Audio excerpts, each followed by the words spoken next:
আসসালামু আলাইকুম রহমতুল্লাহি ওয়া এখানে আমার 100 টাইগার মুরগি আছে।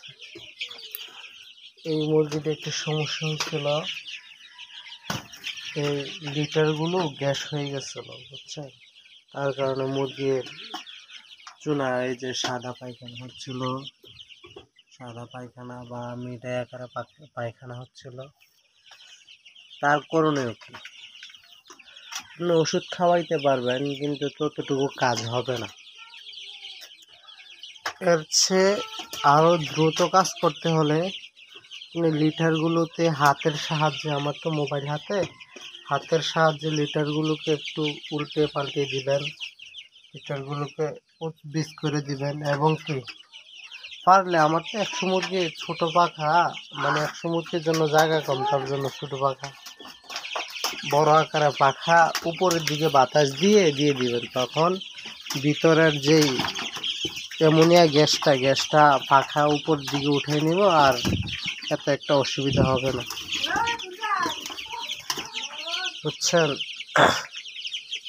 যখন আপনি এগুলোকে এমনভাবে উদ্ভিদ করে দিবেন, যখন অ্যামোনিয়া গ্যাসটা উপরে উঠবে, পাখার সাহায্যে এগুলা উপরের দিকে উঠে যাবে, আর আপনার মুরগির এত একটা অসুবিধা হবে না।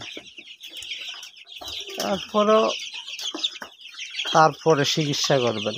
এর আগে আমার মতামতে এগুলোকে আগে আপনার মুরগির ভিতরের সমস্যা দূর করতে হবে, তারপরে ওষুধ। এখন যদি আপনি ওষুধে খাওয়ান, আপনার অ্যামোনিয়া গ্যাসটাও না যায়, তাহলে তো আপনার কোনো লাভ হবে না। হয়তো কিছুক্ষণ সময়ের জন্য মুরগিগুলো সুস্থ থাকবে, তারপর আবার আস্তে আস্তে অসুস্থ হয়ে পড়বে। আগে আপনার অ্যামোনিয়া গ্যাসটা সরাতে হবে।